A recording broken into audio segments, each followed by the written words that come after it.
C'est l'histoire de deux étudiants de Yeshiva qui veulent répondre une fois pour toutes à la grande question « Dieu existe-t-il ou pas ?» Ils s'isolent pendant des années, parcourent tous les textes du Talmud et de la Kabbale et arrivent enfin à la conclusion que Dieu n'existe pas. Pour arroser leur découverte, l'un des deux sort une bonne bouteille de whisky et au moment de porter le verre à ses lèvres, il se fait apostropher par son camarade qui lui dit « Bah alors, tu fais plus la bracha ?» c'est-à-dire la bénédiction par laquelle on reconnaît Dieu rituellement comme source de toute nourriture. Alors les mots d'esprit sont porteurs d'échantillons de vérité, et chacun reconnaît dans cette blague une singularité du judaïsme. Dieu y est à la fois omniprésent et anecdotique, il est en même temps l'axe autour duquel tout s'organise, tout en restant insaisissable. En Occident, on pensait en avoir fini avec cette question jusqu'à ce que l'attentat contre Charlie Hebdo en janvier 2015 nous rappelle que pour certains, cette légèreté vaut encore la peine capitale. Et c'est en réponse à cela que l'avocat Richard Malka publie Le droit d'emmerder Dieu chez Grasset. Bonjour Richard Malka. Bonjour. Et bonjour aussi Yeshaya d'Alsace qui va porter le regard rabbinique sur cette affaire, rabbin de la communauté massorti de l'Est parisien d'Orvador. Lecteur d'Harakiri, de Charlie Hebdo? J'ai été élevé à Harakiri tout petit, et Charlie Hebdo, oui. Et ça vous Mon a père pas... était magistrat et abonné à Harakiri. Ah. J'en ai des très vieux, ça vaut cher maintenant. Ça. Et ça vous a pas empêché de devenir rabbin pour Absolument autant? pas. Peut-être bien au contraire. Et de continuer à le lire et de bien rigoler d'ailleurs. On va en parler tout de suite. Il y a des choses excellentes qui n'ont pas vieilli. Richard Malka, avocat bien connu, vous avez été avocat notamment de Charlie Hebdo. Ce livre, c'est le verbatim de la plaidoirie que vous avez tenue lors des procès d'il y a un an, procès de cette tuerie de Charlie Hebdo. Ce qu'on découvre, entre autres, dans ce livre, c'est que Charlie Hebdo, pour vous, ça a été un peu votre famille presque. Vous en avez rédigé les statuts à 23 ans à peine. Et moi, j'ai trouvé que dans ce livre, il y a plusieurs aspects, mais il y a même un côté hesped, ce qu'on appelle en hébreu un hesped, c'est une sorte d'oraison funèbre. Oui, c'était ma famille. J'ai grandi avec eux. En fait, à 23 ans, on avait un peu tous le même âge avec la nouvelle génération de Charlie qui est arrivée, Rhys, Charb, Luz. C'est après le professeur Choron. Après le professeur Choron. Donc, Charlie redémarre en 1992. Moi, je suis avocat depuis quelques mois à peine. Et j'ai grandi avec toute cette bande-là. C'est-à-dire que j'ai travaillé avec eux. Je les ai défendus beaucoup au départ, mais il nous arrivait de partir en vacances, de faire la fête, de s'amuser, et on a vécu beaucoup d'épreuves ensemble, pour le meilleur et pour le pire. Ça a été une sorte de mariage en fait. Jusqu'à l'ultime épreuve. Jusqu'à 2015. Avant, on a vécu le procès des caricatures ensemble, des grands moments forts. On a traversé vraiment les aventures de la vie ensemble. Et puis est arrivé 2015. Donc oui, c'est ce livre, c'est ce qui était aussi difficile. Au-delà de ce livre, cette plaidoirie, au moment où je l'ai prononcée, c'était aussi une étape de plus dans le deuil en fait. C'était un au revoir. Oui, vous évoquez intimement toutes ces personnes, quoi. Chacun a le droit à son petit mot, son attention. Ouais. Vous auriez pu y être le 7 janvier 2015 lors de cette réunion? Ça vous arrivait de participer aux réunions? Oui, ça m'arrivait. Ouais. Oui, ça m'arrivait. C'est pas juste l'avocat qu'on appelle de temps en temps. Ah non, je participais beaucoup. Compagnon de route. Oui, aux réunions de rédaction. Michel d'Alsace, vous vous souvenez où vous étiez, vous, le 7 janvier puis 9 janvier 2015? Dans quel état d'esprit vous avez vécu ça? Moi, comme je viens de le dire, j'ai un lien, parce que je ne suis pas un lecteur, je ne suis pas abonné à Charlie Hebdo, mais je les lisais régulièrement et j'ai lu petit tous ces gens-là. Donc, ces gens qui me parlaient. Puis j'ai connu Wolinski par hasard. C'est-à-dire qu'Ayat était proche de la famille de ma femme. Enfin, c'est des gens, pas tous, mais c'est des gens où soit on les connaît parce qu'on les a lus, soit on les connaît parce qu'on les connaît un petit peu. Et puis on est attaché à un certain état d'esprit. Ça veut pas dire qu'on partage tout d'ailleurs, mais peu importe, c'est pas la question ici. C'est quand même un petit peu la question parce qu'on est quand même étonné. Vous êtes malgré tout rabbin. Vous dites, vous lisez Charlie Hebdo de temps en temps. Vous, ça vous choque pas parce que on l'a suffisamment dit. Il n'y a pas que l'islam et les musulmans qui étaient moqués, caricaturés. Il y a aussi la religion juive. Mais ça vous choque pas qu'on moque la Torah, qu'on imagine des situations obscènes avec des rabbins, Moïse. soit... Ça vous empêche pas de vivre. Non, ça m'empêche pas de vivre et je pense que ça m'empêche pas de Moïse de vivre non plus d'ailleurs. Alors Donc, ça, c'est important, c'est-à-dire... c'est que, si vous voulez, quand il y avait des vraies statues comme celle de Moïse ou d'autres, eh bien, c'est pas parce qu'on va en faire une blague ou l'humour juif en fait beaucoup de blagues sur Moïse, je vous signale. Hein, c'est pas, donc c'est pas parce qu'on va en faire une blague ou une caricature qu'on peut trouver un peu de mauvais goût. Ça, je dis pas que moi j'adhère pas à toutes les caricatures en question. Mais so what, Moïse, il reste Moïse. Mais quelqu'un qui a été très caricaturé par les caricaturistes, de façon générale, c'est le général de Gaulle. Ça empêche le général de Gaulle d'être le général de Gaulle. Le tragique à Colombey.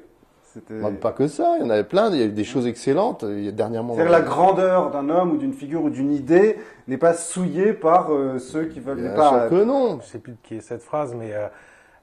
une croyance qui ne supporte pas la critique, c'est une croyance faible. Un homme public qui n'accepte pas la critique, c'est un homme faible.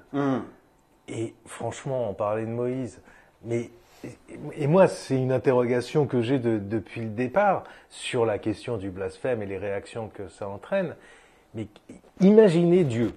Il crée le jour, il crée la nuit, il crée les hommes, les femmes, le monde. Qu'est-ce qu'il peut en avoir à faire? Comment imaginer qu'il puisse s'intéresser à quelqu'un qui dirait du mal de lui? Enfin, il serait pas au-dessus de ça, à ce niveau-là. Moi, je pense que sur le plan théologique, c'est beaucoup plus grave. C'est que considérer, parce qu'il y a se moquer d'un personnage comme Moïse, Mohamed, c'est une chose, qui sont des personnages humains.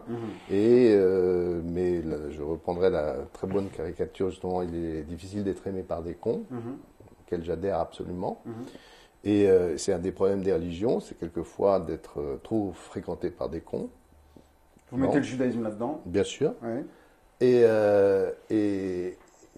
Mais la question de Dieu, c'est la question de la non-représentation, c'est la question de l'au-delà et de la transcendance divine qui ne prête pas à caricature, justement. Il est au-dessus de ça. C'est quelqu'un qui a la foi au sens profond, d'accord, c'est-à-dire non pas la croyance du charbonnier, mais le fait d'avoir réfléchi, ce qu'on est censé faire dans le judaïsme, et je pense aussi dans les autres religions.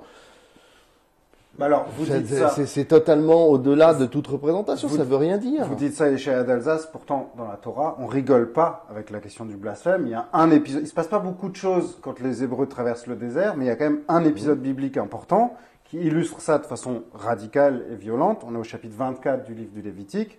Deux Israélites, c'est comme ça qu'ils sont appelés dans le texte, se disputent, et l'un des deux en vient à blasphémer. Vayikov ben Haïcha Israélite et Hachem, Vayekalel. Il y a deux mots synonymes, vous allez nous expliquer la différence, où ce fils de l'Israélite blasphème le nom.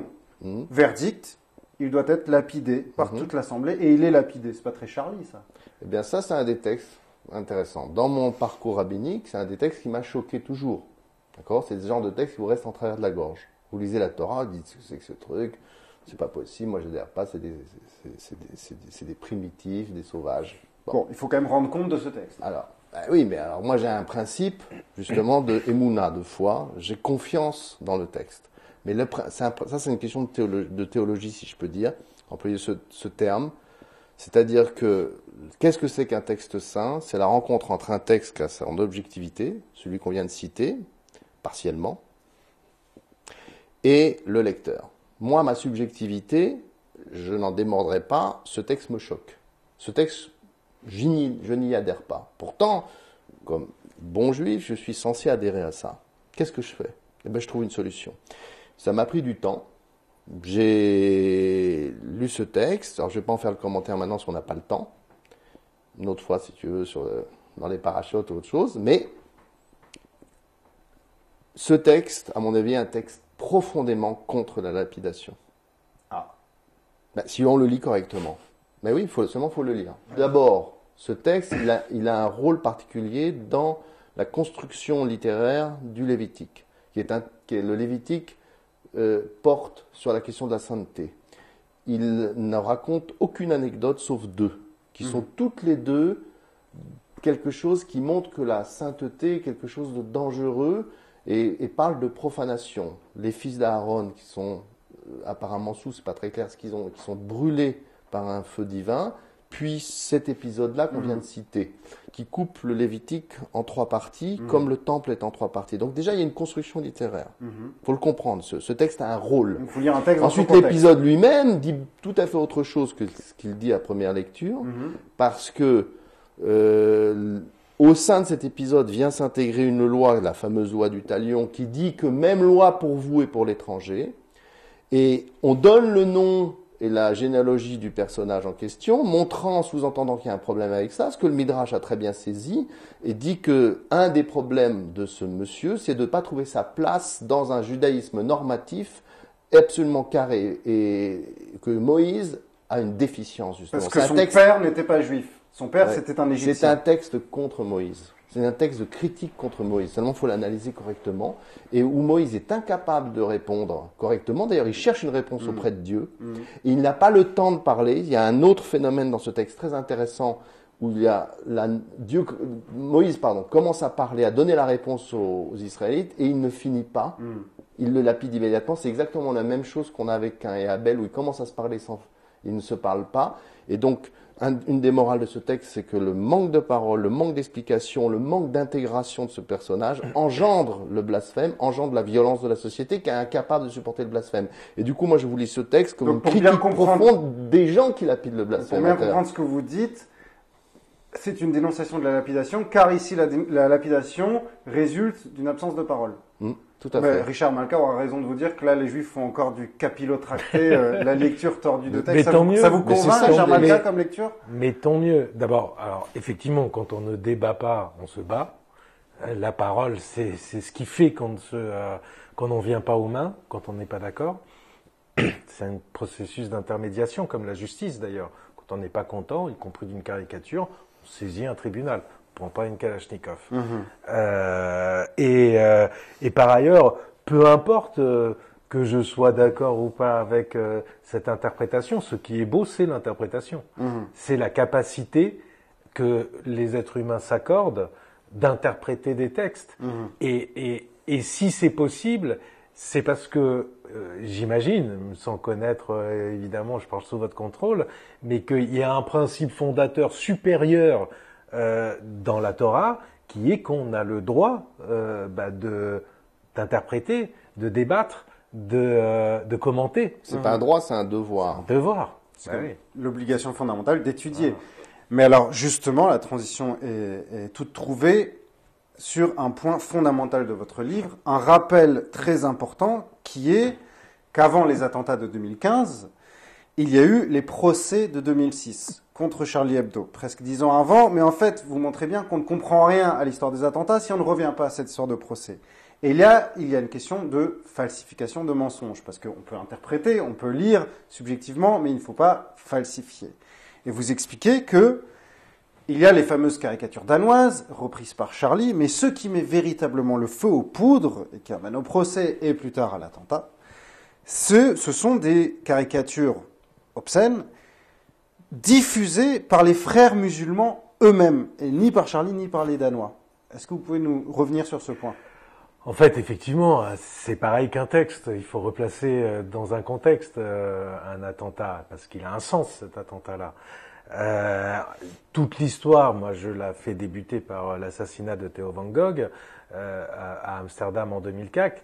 C'est extrêmement intéressant parce que c'est quelqu'un de très... c'est un provocateur qui a dit des horreurs sur le judaïsme, qui a dit des horreurs sur le christianisme.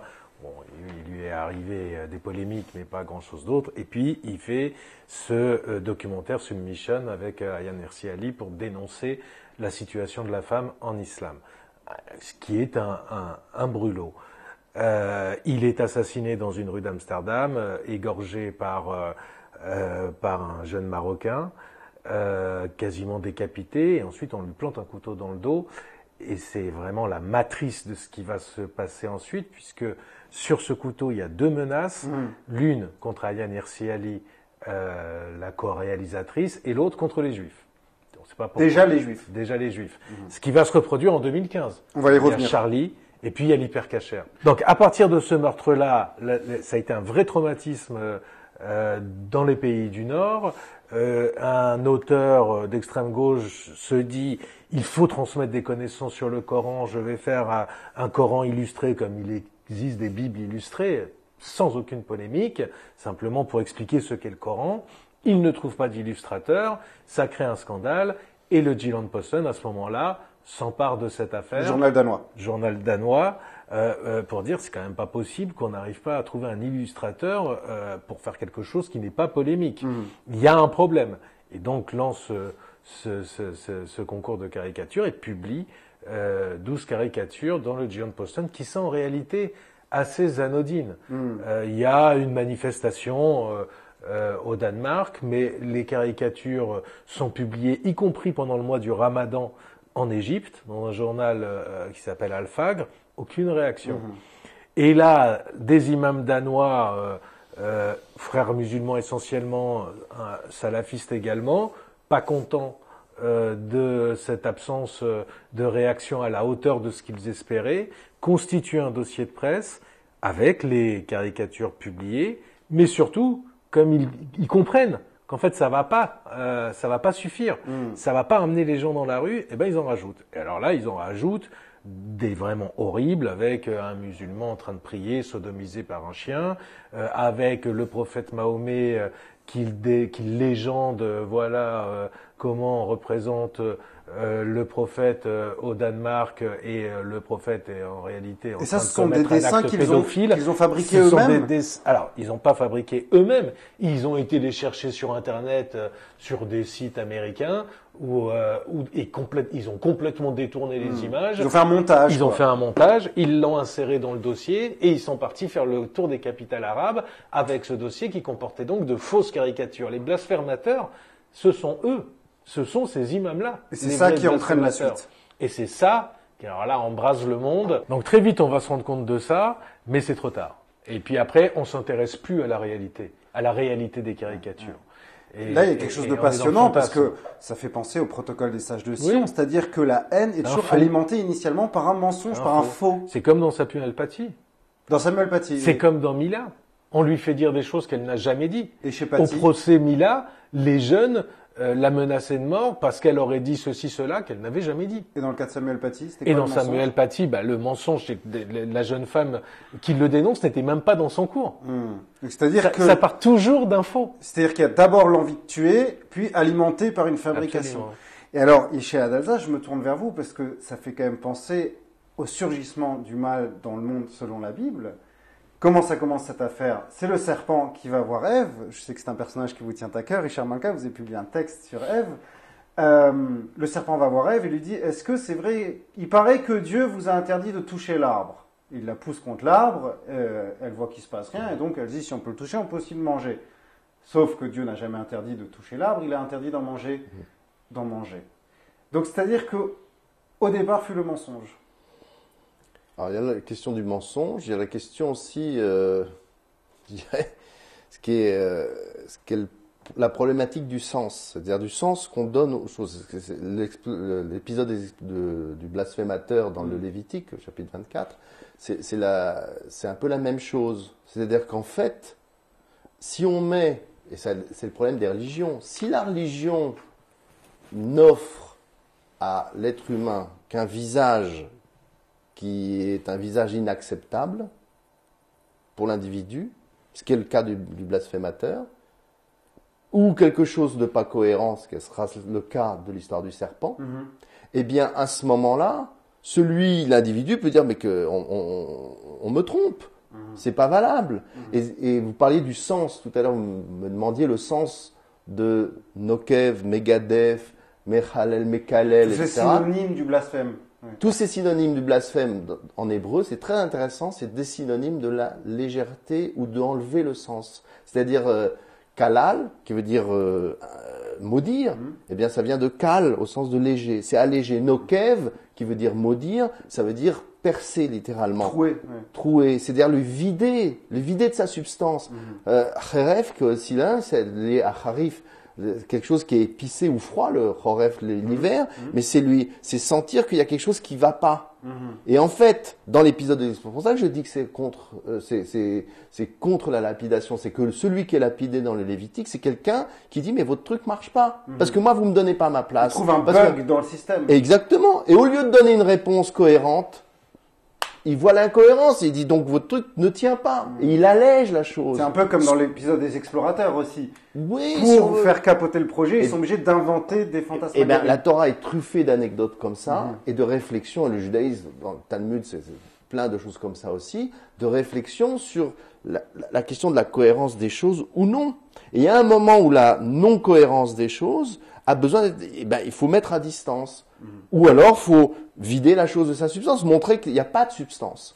C'est pour ça que la question de la caricature de Dieu n'a aucun sens, puisque soit Dieu a une substance véritablement, si j'adhère à ça, d'accord, on peut très bien ne pas y adhérer et trouver qu'il n'y a pas de substance à cette affaire, soit il y a une substance, et à ce moment-là, il y a une substance, puis c'est tout, vous pouvez pas m'enlever la substance que je trouve à quelque chose.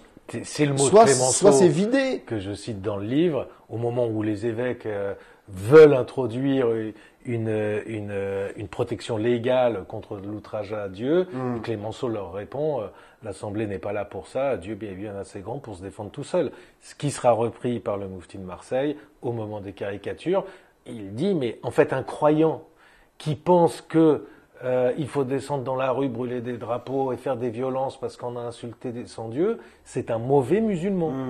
C'est un musulman qui ne croit pas, qui n'a pas la vraie foi. Alors, on discutait un tout petit peu avant cet entretien. Richard Malka, vous vivez sous protection, vous êtes un homme menacé.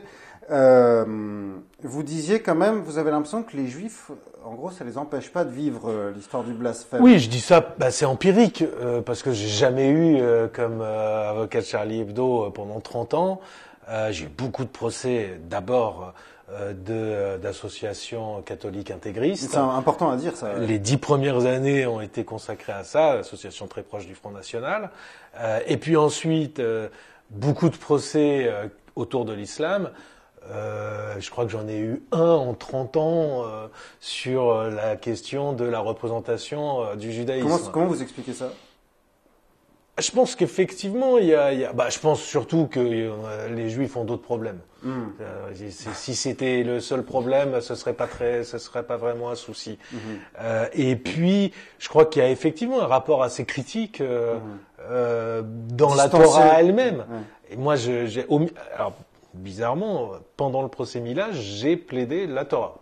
Parce que je me suis dit à un moment, j'ai pris le problème sous l'angle historique, juridique, philosophique, ça passe pas. Je vais leur parler de religion. Et j'ai raconté la fameuse histoire de Dieu et d'Abraham au moment de Sodome et Gomorrhe. Et en fait, Abraham, il s'oppose à Dieu. Quasiment, il engueule Dieu. Il lui dit, mais c'est ça ta justice ? C'est ça ton implication du droit ? Tu vas tuer le bon avec le méchant ?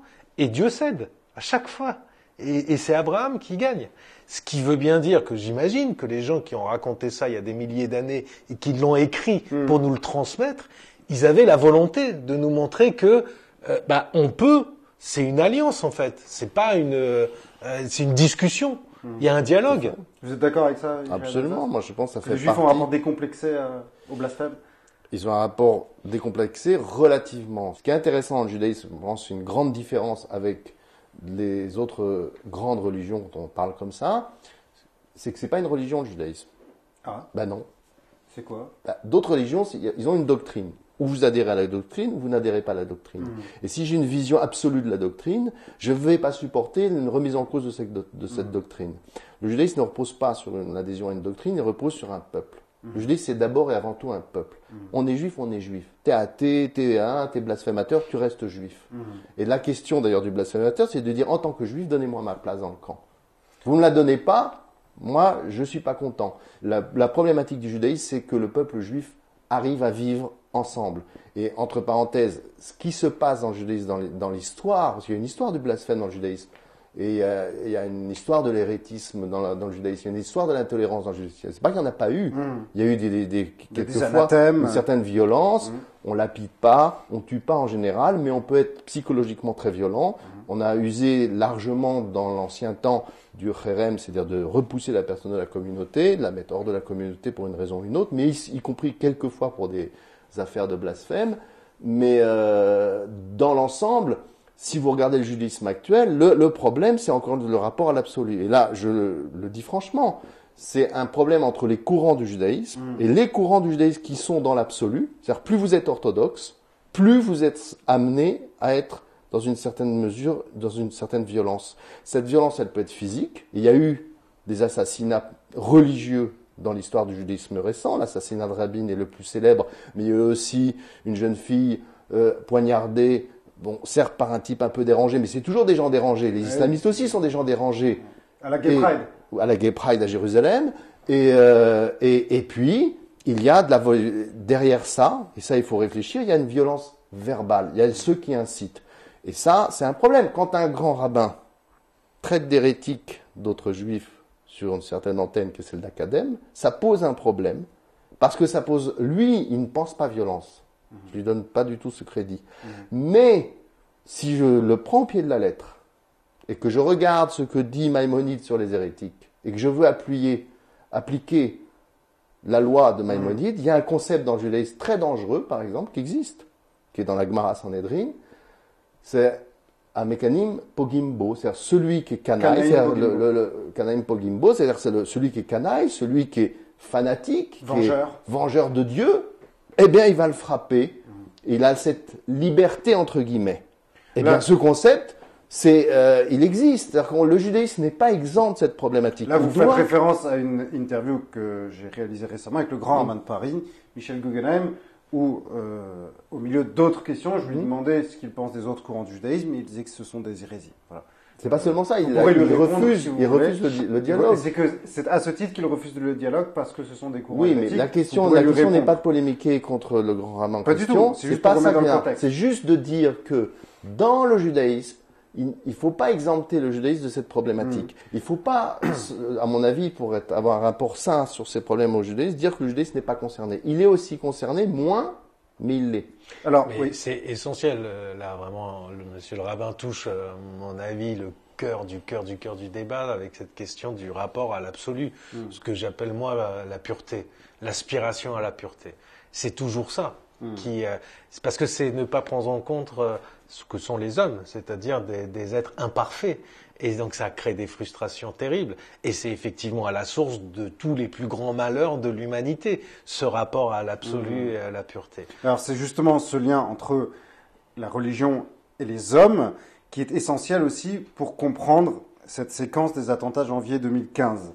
Puisque vous vous rappelez, bien sûr, qu'après Charlie, il y a eu l'hypercacher 2 jours plus tard, et Koulibaly, il n'a pas attaqué une synagogue, il a attaqué un supermarché où se retrouve le peuple juif, si on veut, le plus simple, le plus vulgaire au sens... Et on se demande si l'objectif initial, c'était pas plutôt d'attaquer l'école. L'école, c'est encore plus fort, parce que l'école, c'est vraiment, voilà, le peuple. Et vous dites qu'on peut pas comprendre Charlie Hebdo C'est l'avenir, l'école, c'est l'avenir. C'est l'avenir du peuple juif.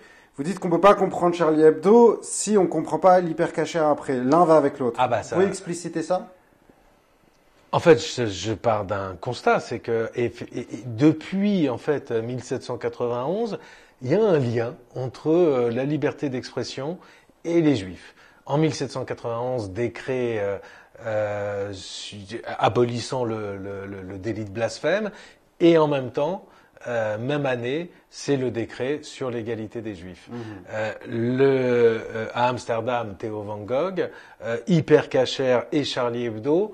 Il y a toujours, et on retrouve cette association dans l'histoire à bien des reprises, il y a toujours comme ça, alors je ne saurais pas forcément l'expliquer, mais un espèce de lien entre des choses qui a priori n'ont pas de rapport. Pourquoi associer, puisque c'était associé, les attentats ont été préparés ensemble par Koulibaly et les Kouachi, pourquoi en même temps frapper les Juifs ? En fait, c'est quoi derrière ? Alors vous donnez un élément, vous dites c'est l'autre. C'est l'autre. Les journalistes et les juifs, c'est l'autre. Mais ça, c'est peut-être un peu, pas suffisant, parce que tout le monde est l'autre de quelqu'un. On est toujours l'autre. Oui, mais c'est le grand autre. Ah. C'est celui qui depuis 5000 ans refuse de s'assimiler, qui reste juif. Sur lequel on n'a pas prise. On n'a pas prise, quoi qu'il lui arrive. Pour faire un parallèle très politique avec l'actualité, ça me fait penser aux propos de Jean-Luc Mélenchon il y a quelques semaines, disant que dans le judaïsme, si le judaïsme avait duré 5000 ans, c'était parce que il y avait une certaine rigidité. Moi, je pense que c'est l'inverse. C'est-à-dire Que si le judaïsme a duré 5000 ans et dure jusqu'à aujourd'hui, c'est parce que ça s'adapte en permanence. Parce qu'il y a cette tradition du commentaire. Parce que quelque chose de figé, à un moment, c'est trop en décalage. Ça meurt. Comme un pays, comme un empire, comme une philosophie, c'est au contraire. Il a tort sur le fond. C'est l'adaptabilité permanente dont les commentateurs de la Torah ont fait preuve, qui fait que ça dure. Alors c'est intéressant que vous citiez Jean-Luc Mélenchon parce qu'il en prend pour son grade dans votre livre, parmi de nombreux d'autres, et tout un chapitre consacré à ceux que vous accusez de compromission, de passivité complice, ce qu'on appelle aujourd'hui toute une gauche, on va dire, mais pas seulement d'ailleurs. Le Figaro, enfin tout le monde y prend pour son grade. Vous dites, il y a ceux qui ont tué, et puis il y a ceux qui ont rien fait, quoi. On entend. Est-ce qu'aujourd'hui, puisqu'on parle politique, vous n'avez pas l'impression qu'il y a quand même une sorte de retour de bâton? Je pense à Zemmour et tout ce qu'il y a derrière. Il y a quand même ce qu'on appelle, alors peut-être le mot islamophobie convient pas, mais enfin il y a des propos très hostiles à toute une masse de nos compatriotes musulmans. Il y a quand même quelque chose qui change là et qui sent peut-être pas très bon non plus, non? Non, mais les extrêmes se nourrissent en permanence. C'est malheureusement comme ça toujours. Donc oui, là il y a eu une prise de conscience des dangers de l'islamisme, de l'islam politique. Il y a un ras-le-bol parce qu'on n'a pas fait ce qu'il fallait pour le combattre, qu'on a été faible, qu'on a été naïf. On a été lâche. On a été lâche. Oui. Et au bout d'un moment, oui, ça finit par nourrir un discours inverse qui est tout aussi violent. Et excessif. C'est même pas dangereux. C'est même pas qu'il est excessif, c'est que le paradigme de ce discours je sais pas si on dit zémourien ou zémouriste, c'est qu'en fait le musulman c'est l'autre pour le coup. À nouveau, pour moi le musulman c'est moi, c'est nous. Ça change tout. C'est une vision du monde qui est différente. Alors, je peux dire aux musulmans, il y a des choses qui vont pas du tout. Mais je m'adresse à moi-même en fait. Je m'adresse à lui comme un égal en conditions humaines. Vous êtes dans le même monde. Je suis dans le même monde. C'est comme je pourrais le dire à un juif d'ailleurs ou à un catholique. Quand on entend Zemmour, on comprend que là, lui, il s'adresse à l'autre. Et alors, ça change tout. Mais c'est là aussi la question de l'humour. Oui, bien sûr. Oui, bien sûr. C'est très intéressant de voir que les gens qui sont fanatiques, en général, n'ont pas d'humour. Pas d'humour. Ah, ça, c'est une règle. d'humour. Ils ont un humour extrêmement limité. Alors, justement, je voulais terminer avec un supposé humoriste qui, à mon sens, cristallise un peu toutes ces tensions et que l'on voit débarquer au procès de 2006, un ami très encombrant, on le voit dans le film que je recommande vraiment de regarder, Dieudonné. Dieudonné débarque dans la salle des pas perdus au procès contre Charlie Hebdo et lui il vient en ami très intéressé et encombrant et il effectue une sorte de syllogisme. Il dit voilà, si on peut insulter l'islam, on peut aussi insulter le judaïsme, et si on peut insulter les musulmans, moi je revendique le droit d'insulter les juifs. Qu'est-ce qu'on peut répondre à ce genre d'argument? Non, alors il vient pas en ami, il vient en réalité en ennemi avec un discours disant maintenant on peut cracher sur les musulmans, crachons sur les musulmans.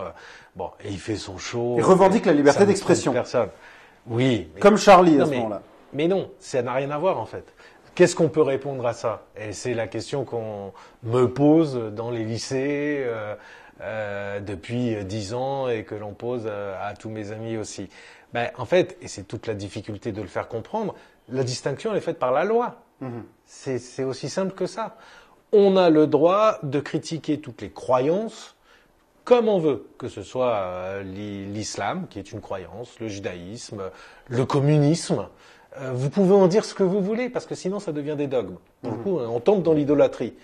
Donc, vous avez une liberté totale. Par contre, ce que vous n'avez pas le droit de faire, c'est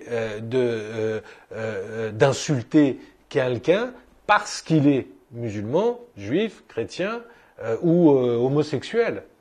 Les personnes, donc. C'est les personnes. Est-ce qu'on peut vraiment les déconnecter croyances. l'un de l'autre? Mais oui, derrière une croyance, il y a toujours des gens qui croient en cette mais croyance. si vous ne le faites pas, alors on ne peut plus discuter de rien. Parce qu'il y a quelque chose Parce que chacun croit à des choses différentes. Donc il y a un moment, vous ne pouvez plus rien discuter. J'ai le droit de dire le judaïsme c'est toxique. Je n'ai pas le droit de dire un juif est toxique. Mais c'est ça la différence. Mais comment faire passer ça? C'est très compliqué. Et ce que fait Dieudonné, c'est que lui, il dit pas le judaïsme est toxique. Il dit le juif est toxique. Et à Charlie, vous n'avez jamais fait ça. On n'a jamais fait ça. Alors, avec les musulmans. Jamais. On n'a jamais été condamné. C'est la loi. À un moment, il faut c'est ce qui est pas moi qui le dis, parce que ma parole, au fond, elle n'a pas beaucoup d'importance. Il y a un critère, c'est l'état de droit. Donc c'est la loi. On a été, pour être honnête, condamné une fois en 30 ans pour incitation à la haine, mais c'était à propos des catholiques, à propos d'un dessin qui effectivement était contestable. Voilà.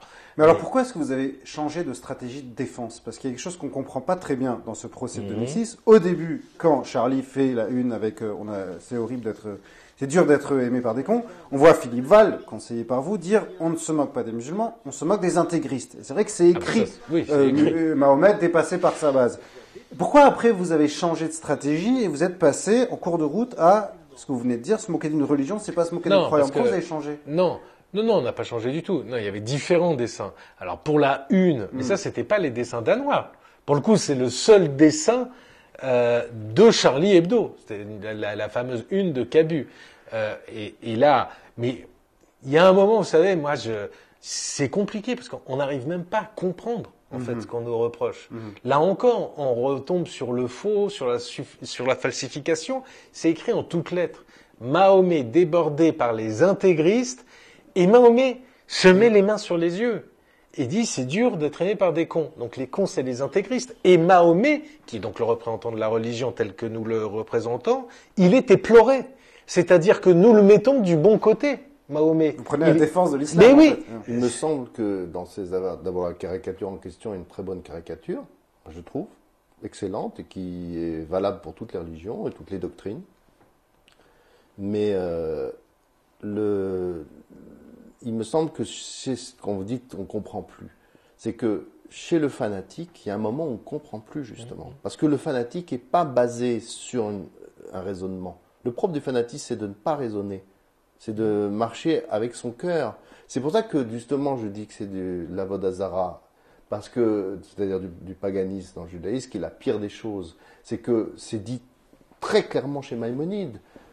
Sur les lois de la Vodazara. C'est celui qui suit la Vodazara, c'est celui qui suit son cœur au sens du sentiment absolu, d'un besoin psychologique d'absolu et qui ne raisonne pas.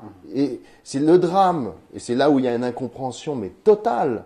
Et c'est pour ça qu'il faut dialoguer entre gens qui sont entre les courants du judaïsme. C'est pour ça que c'est fondamental. Le refus de discuter avec quelqu'un qu'on traite d'hérétique, c'est là où il est le problème. C'est que justement, il faut discuter. C'est que le jour où on cesse de discuter, eh bien, ça ne peut que créer une séparation, une diabolisation de l'autre et engendrer d'une manière ou d'une autre la violence. Alors, il y a, juste je rebondis, un magnifique discours du pape Benoît XVI, mais qui est lié à l'histoire Charlie, puisque c'est le fameux discours de Ratisbonne, qui est fait après les caricatures de Charlie, qui a lui-même créé des polémiques. Mais ce texte est vraiment un grand texte, où le pape Benoît XVI fait l'éloge de la raison. Et ça fait vraiment écho à ce que vous dites. Et il dit, mais le croyant doit avoir comme souci premier la raison. D'abord la raison. C'est étonnant qu'un pape dise... On sentait que vous étiez fondamentalement papiste, Richard Malka. Non, mais c'est un très beau discours. Merci beaucoup à tous les deux. Richard Malka, qui publie chez Grasset Le droit d'emmerder Dieu, et Ishad Alsace, qu'on retrouve régulièrement sur Academ et ailleurs. Merci beaucoup. Merci à vous.